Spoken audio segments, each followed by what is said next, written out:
I know you've been the victim of crime recently, and as part of the initial police response, you've received some advice on how to protect yourself. What I'd like to do today is provide you some advice on how to sort of protect yourself online.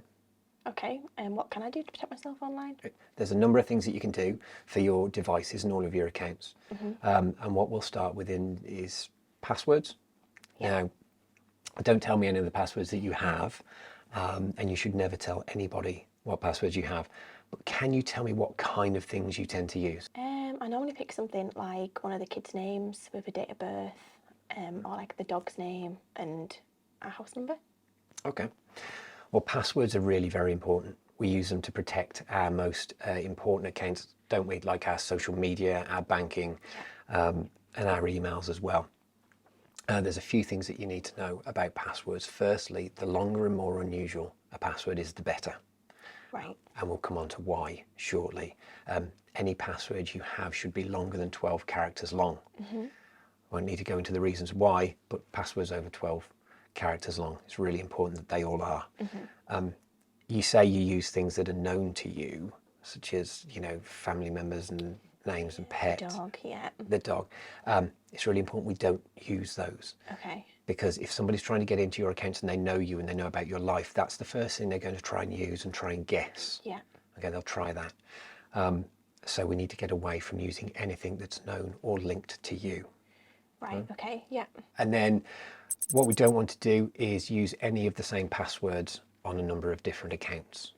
Hopefully self-explanatory, because if somebody guesses a password for on your Facebook, they will then try other accounts with that same password. Okay, that makes sense. Do you know which account is the most important one to protect? Your email. All right, okay, yeah. Because everything's linked to it. We link our banking to our email address, our social media, all our shopping, it's all linked to our email. So that's the most important account that we need to protect. Yeah. Right? And I know this gets more difficult about, well, how do I get all these passwords for all these accounts that I have? Yeah, how do I remember them all? Have you ever used a password manager? Nope. Okay. Do you have an Apple or an Android phone? I've got an Apple phone. An Apple. Okay, there's something called Keychain on Apple phones. There's Android, there's various different password managers that you have. But what that does is that stores all your passwords for you in like a safe. And then you only need to remember one password to actually access it. Right, okay. Okay, and that's a really good way to secure your passwords and keep them safe. Right. Okay. Okay. You can also store them in your browser if you want, on your phone or in your laptop, which is fine, providing you're the only person that uses it. Right, okay. Okay. Not on anything shared. Not on anything shared, because somebody would just be able to log on, go to the browser, try and log in a site, and then needed to just put the password in. Right, okay. So only if that device is ever used by you. Right, okay, that makes sense, yeah. So we have all these things. They've got to be long passwords, all longer than 12 characters. They've all got to be unique and not known to you. A lot of people think, well, how do I make all these passwords up? Have you ever heard the phrase of 3 random words? No. This is great advice that comes out from the National Cybersecurity Centre, the government's website, on how to make a really strong separate password. And I'll go through something, show you a couple of examples on here now, if that's okay. That'd be great, yeah. So if we were to put yourself on here, Meg, and just make a password like Meg123, that shows you how weak a password that is. Yeah. Or if you put not yours, but 2 children's names on there, like that, again, that's still a really weak password because it's really quite short. It's only 8 characters long. And it's something that's known to you as well, so someone would be able to try that. Yeah. But if we use 3 random words, let's make something up here. Let's put magic as the first one. And then pick an animal. Let's say zebra, but use a 3 instead of that, because a lot of accounts still want you to use numbers and special characters, don't they? If we put that in, and then one other random word at the end, that shows you how strong that password is, which is really good. It's unique. It's nothing to do with you, which is great. No one's going to be able to guess that.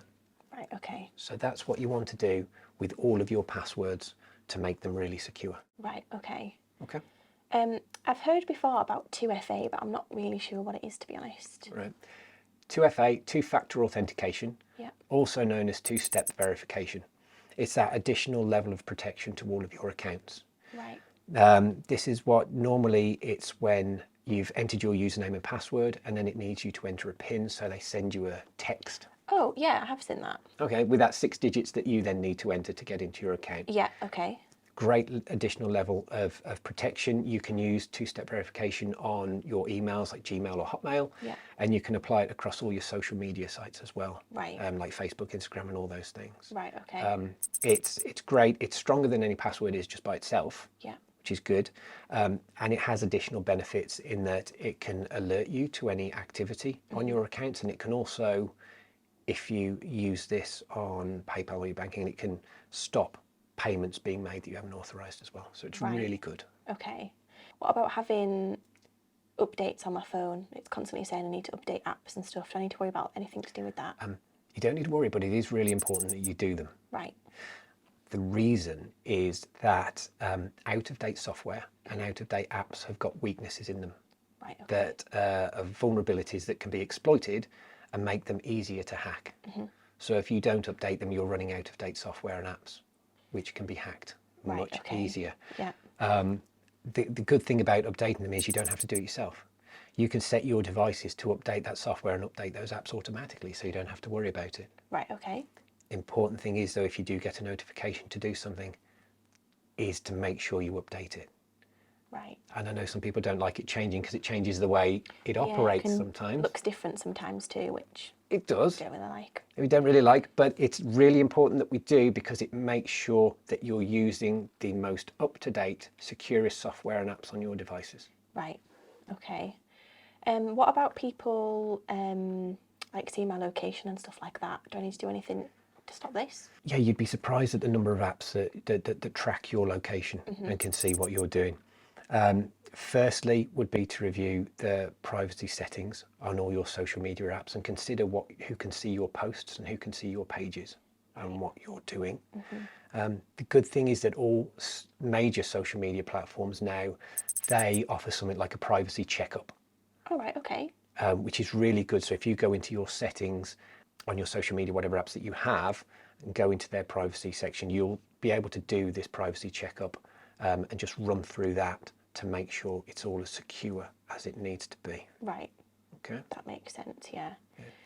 There's some things to track your location, like a lot of people have like these smart wearables, smart watches, Fitbits, things like that. Same applies to your other, like your phone as well. Make sure you go into that, the privacy settings, make sure the locations are hidden. And also if you're posting any activities on there, like the routes that you take, that those aren't made public, they're made private, and anything like that in your social media, anything that you are sharing, it's only with your most trusted friends. Right, okay. Do I need to think about anything with like at home with the Alexa or my Ring doorbell or anything like that? Yeah, when you're at home, what you can start with is the router. Do you have a router at home? Yeah. Yeah, we need to start with that, especially if you're trying to prevent anyone gaining access to that that's had access to it before, Yeah, an okay. ex-partner. The router itself probably came with a default password on it. Yeah, do you want to change that? Okay. And then change the passwords that sort of connect every device to the internet as well. Right, okay. It sounds a lot, but it's really, really important to do that.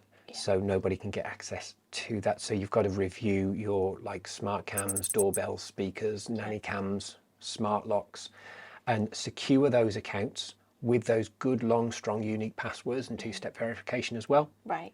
But we need to start with the router. Yeah, first place to start. Yeah, and the really important thing with that is if you've changed those passwords, that anyone that's had access before won't be able to then access any of the devices that are linked to your router. Right, okay.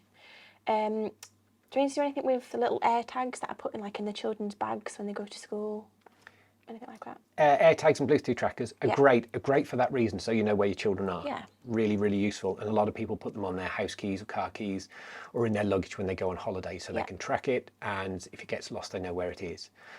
But air tags can be used to stalk people. So if somebody put one in a handbag or in the boot of a car, they will be able to see where they're going.